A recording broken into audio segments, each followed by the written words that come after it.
Everyone. हम part number 6 करेंगे इस वीडियो में अपना cover CSIR NET PYQ series के लिए, right. So our first question is the major product formed in the following reaction. तो हमने बताना है कि मेजर प्रोडक्ट क्या बन रहा है जब हम इसका रिएक्शन करते हैं PTSA के साथ। यहाँ पर PTSA क्या स्टैंड कर रहा है? PTSA का मतलब है para toluene sulphonic acid. P से हो गया पैरा, ठीक है, टोल्यूइन सल्फोनिक एसिड। जब ये कंपाउंड किसके साथ रिएक्ट करेगा? पैरा टोल्यूइन सल्फोनिक एसिड के साथ, तो आपके पास क्या प्रोडक्ट बनेगा? ये यहाँ पर क्वेश्चन पूछा गया है और ये आपके पास ऑप्शंस है और आपने इन ऑप्शंस में से बताना है कि गिवन कंपाउंड का प्रोडक्ट क्या बनेगा। तो अगर हम बात करें PTSA की, तो वो एक 6 मेंबर साइक्लिक ईथर है जिसको हम ऑल्सो क्या कहते हैं? ऑक्सीन कहते हैं, ठीक है। तो ये जो आप यहाँ पे रिएक्शन देख रहे हैं, ये रिएक्शन क्या है? एक एसिड कैटालाइज्ड डिहाइड्रेशन का रिएक्शन है जो फॉर्म करता है साइक्लिक ईथर, राइट। ये आपके पास है acid catalysed dehydration,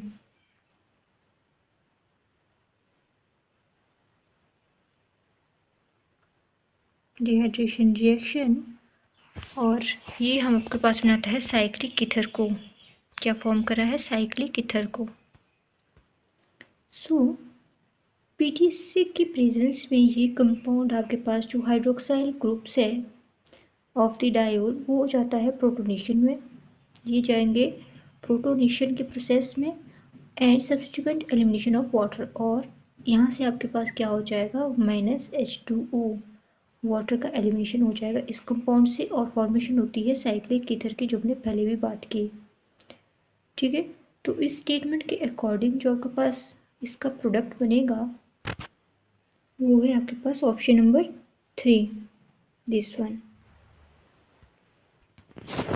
next question है द फॉलोइंग डाइथाइन the correct statement about acidity of He and He protons, यहाँ पर प्रोटॉन्स होगा, and the reasons for the stability of the carbanion formed by deprotonation is. So ये आपके पास एक given डाइथाइन है, ठीक है, जो कि स्ट्रक्चर में दिया गया है, और यहाँ पर आप देखिए तो EA एंड EA की बात की गई है। तो जो HE वो स्टैंड कर रहा है किसको? इक्वेटोरियल प्रोटोन को। E stand for equatorial proton, और HA स्टैंड करता है यहाँ पर एक्सियल प्रोटोन को। E स्टैंड फॉर एक्सियल, ठीक है, एक्सियल प्रोटोन को। सो इस केस में क्या होगा? जो आपके पास HE है, ये वाला जो प्रोटोन है ये ज़्यादा एसिडिक होगा। ऐसा क्यों होता है? क्योंकि इसके पास बेटर ओवरलैप की क्षमता होती है एंड स्टेबलाइजेशन होती है, ठीक है, of the carbanion by adjacent electronegative atom और ग्रुप्स। तो अगर हम इसका एक स्पेसिफिक रीज़न दें कि HE is more acidic then the HA, the reason behind it is because of the equatorial carb anion is delocalized into the sigma orbital of the carbon and sulfur bond, providing greater stabilization. So इस statement से हमें क्या पता चलता है कि He आपके पास more acidic है, ठीक है, He is more acidic. Equatorial carb anion is delocalized into the sigma orbital of the carbon sulfur bond.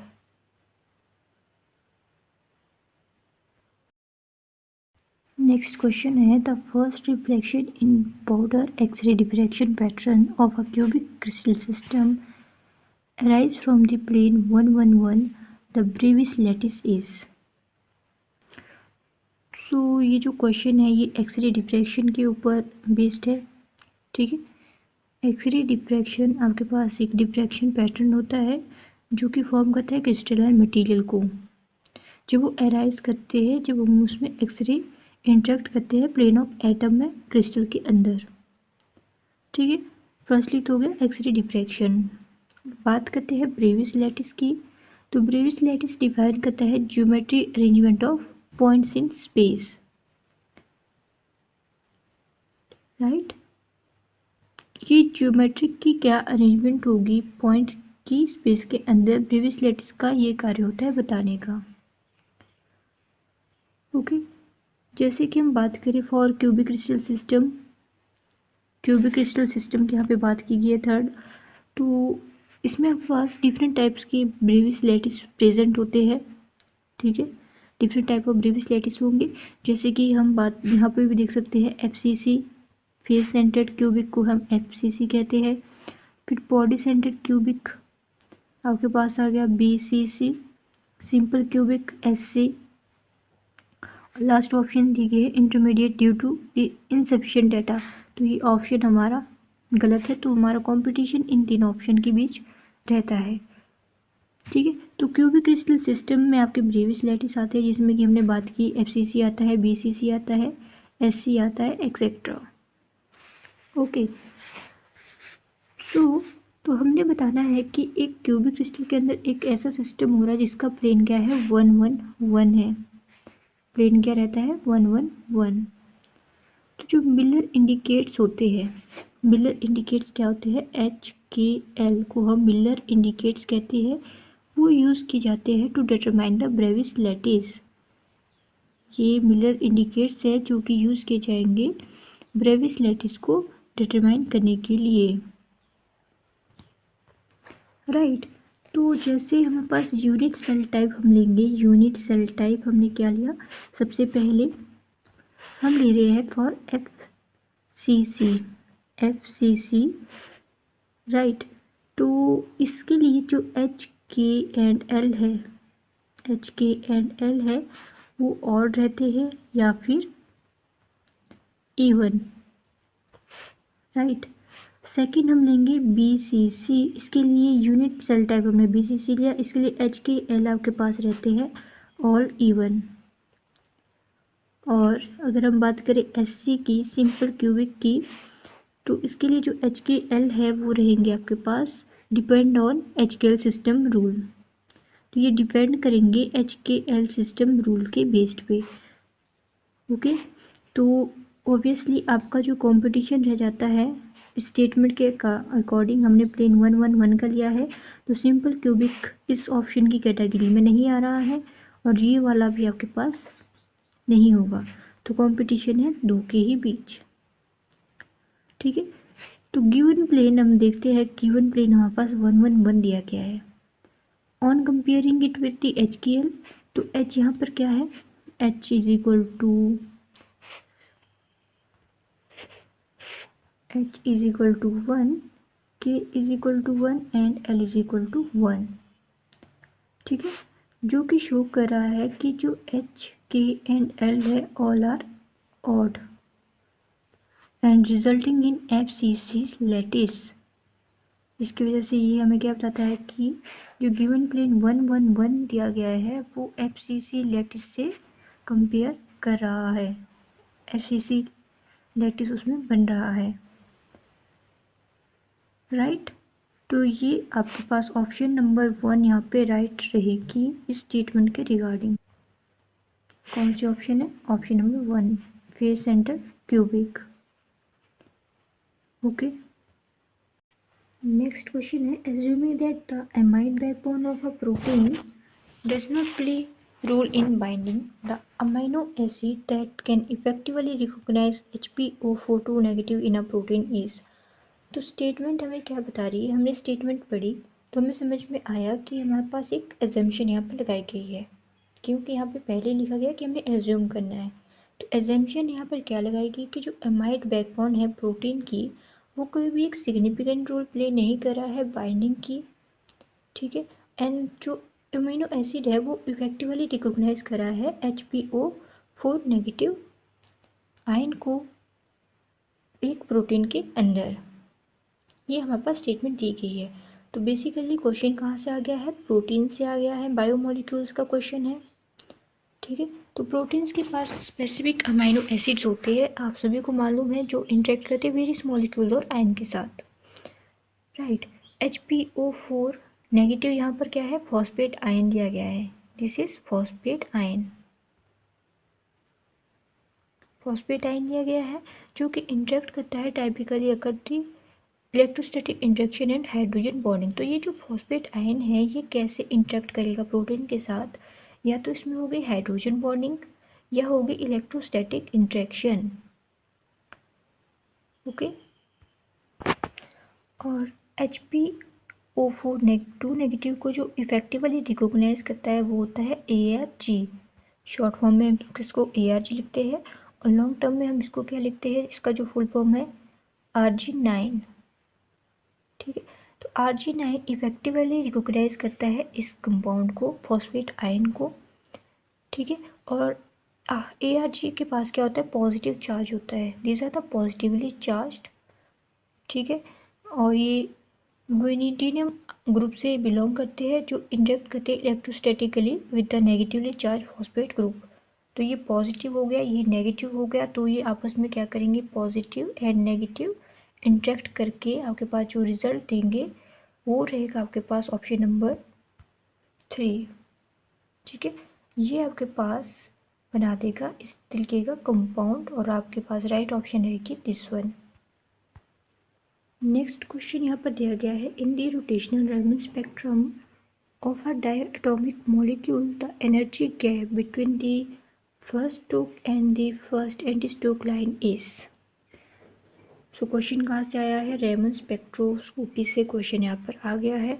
तो इसमें हम बात करेंगे रैमन स्कैटरिंग की। तो रैमन स्कैटरिंग एक ऐसा फिनोमिना है जहाँ पर जो वेवलेंथ ऑफ फोटोन्स है वो डिक्रीज करती है और इंक्रीजेस करती है due to an inelastic interaction with the molecule, जो आपके पास रैमन स्पेक्ट्रोस्कोपी का एक इम्पॉर्टेंट रैमन स्कैटरिंग का फिनोमिना देखने को भी मिलता है। इसी रैमन स्कैटरिंग में आपके पास दो टाइप की लाइन ऑफ स्पेक्ट्रा देखने को मिलते हैं, two type of line of spectra, जो कि आपके पास क्या रहता है, स्टोक्स लाइन का और एंटी स्टोक्स लाइन्स। कौन कौन सी लाइन्स रहेंगी, Stokes and anti Stokes line यहाँ पर रहती है, राइट। स्टोक्स लाइन्स की अगर हम बात करें तो स्टोक्स लाइन्स कब आपके पास एब्जॉर्ब होती है, जब मॉलिक्यूल एक्साइटेड होगा, ठीक है, इसकी ग्राउंड स्टेट में, तो हमारे को स्टोक्स लाइन देखने को मिलती है, ओके। और एंटी स्टोक्स लाइन्स हमें कब देखने को मिलती है, जब आपके पास जो मॉलिक्यूल है वो एब्जॉर्ब होगा, जब वो रिटर्न हो जाएगा, ये रिटर्न होगा ground state to higher state, ground state से जाता हुआ ये पहुंच जाएगा हाईएस्ट, और या फिर हम एक्साइटेड स्टेट भी कह सकते हैं, हायर एक्साइटेड स्टेट, ठीक है। तब हमारे पास एंटी स्टोक्स लाइन देखने को मिलती है। मीन्स पहले स्टोक्स लाइन में क्या होता है, आपके पास मॉलिक्यूल ग्राउंड स्टेट में ऑब्जॉर्व होता है, मतलब देखने को मिलता है, बट एंटी स्टोक्स लाइन में ये जो ग्राउंड स्टेट का मॉलिक्यूल है ये हायर एक्साइटेड स्टेट में फ्लिप कर जाता है, रिटर्न कर जाता है, ठीक है। ग्राउंड से ये क्या कहा, हायर एक्साइटेड स्टेट में, उसको हम बोलेंगे एंटी स्टोक्स लाइन्स। और जो सेपरेशन बिटवीन लाइन्स है, जैसे इस टाइप के आपके पास लाइन होगी, ये स्टोक्स लाइन हो गई, ये एंटी स्टोक्स लाइन होगी, इसके भी जो सेपरेशन ऑफ लाइन्स है वो कितनी होती है आपके पास, 6b, separation of line is 6b, और किन्हीं किन्हीं केसेस में 4b तक भी ये सेपरेशन ऑफ लाइन्स देखने को आपको मिलती है। तो क्वेश्चन में अगर आप ध्यान से देखें तो डाई एटॉमिक मॉलिक्यूल की बात की गई है, ठीक है। तो energy gap for stoke line की हम देखेंगे डाई एटॉमिक मॉलिक्यूल में कि एनर्जी गैप कितना रहता है, तो वो होता है आपके पास 6b, जो कि हमने भी बात की। और एंटी स्टोक लाइन के लिए ऑल्सो रहेगा ये 6b, क्योंकि separation of gap between the two lines are 6b, right. हमने ये बात की थी। अगर हम बिटवीन की बात करें, एनर्जी गैप बिटवीन, यहाँ पर बिटवीन है, तो energy gap between the stoke and anti stoke lines, और ऑप्शन अगर आप यहाँ पे देखें तो ऑप्शन रहेगी 6b, 4b, 12b and 8b। तो हमने देखा कि 6b आपके पास स्टोक्स के लिए है, एंटी स्ट्रोक्स के लिए भी 6 ही, और सेपरेशन बिटवीन पूछा गया तो हम इसको करेंगे ऐड, तो ये आ जाए आपके पास 12B। तो ऑप्शन है आपके पास, option number 3 is right. 12B is the right option for this question. एक बार आप क्वेश्चन और देख लीजिए। ये आपसे क्वेश्चन पूछा गया था कि रेमन स्पेक्ट्रोस्कोपी में जो रोटेशनल रेमन स्पेक्ट्रा है डायटोमिक मॉलिक्यूल के लिए, उसमें एनर्जी गैप देखना है हमने first stokes and first anti stoke line के बीच में। ठीक है, और यहाँ पर जो बी है वो क्या है, स्टैंड कर रहा है बी इज रोटेशनल कांस्टेंट, जो हमने ये बी की बात की। ठीक है, तो ये गिवन यहाँ पर दिया गया है कि ये रोटेशनल कांस्टेंट है। ओके, नेक्स्ट क्वेश्चन है, consider the chemical reaction Ag is equilibrium to Pg at a particular temperature with equilibrium constant greater than 1. The schematic energy levels of molecule A and B are given below. The correct option of energy level among the following is. तो जो आपके पास energy level है वो indicate करता है अ more stable state को। Energy level indicate the more stable state. ठीक है, तो हमारे पास एक रिएक्शन दिया गया है, हमने एक रिएक्शन कंसीडर किया है, केमिकल रिएक्शन को कंसीडर किया जिस पे Ag इक्विलिब्रियम है Pg के, और एक पर्टिकुलर टेम्परेचर यहाँ पर सेट किया गया है, और एक इक्विलिब्रियम कांस्टेंट भी यहाँ पे दिया गया है। ठीक है, जो कि ग्रेटर होता है 1 के।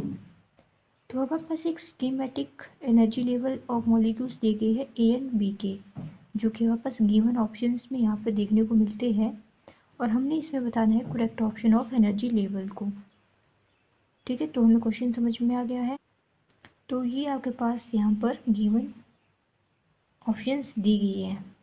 ठीक है, option number 1, option number 2, option number 3 and option number 4।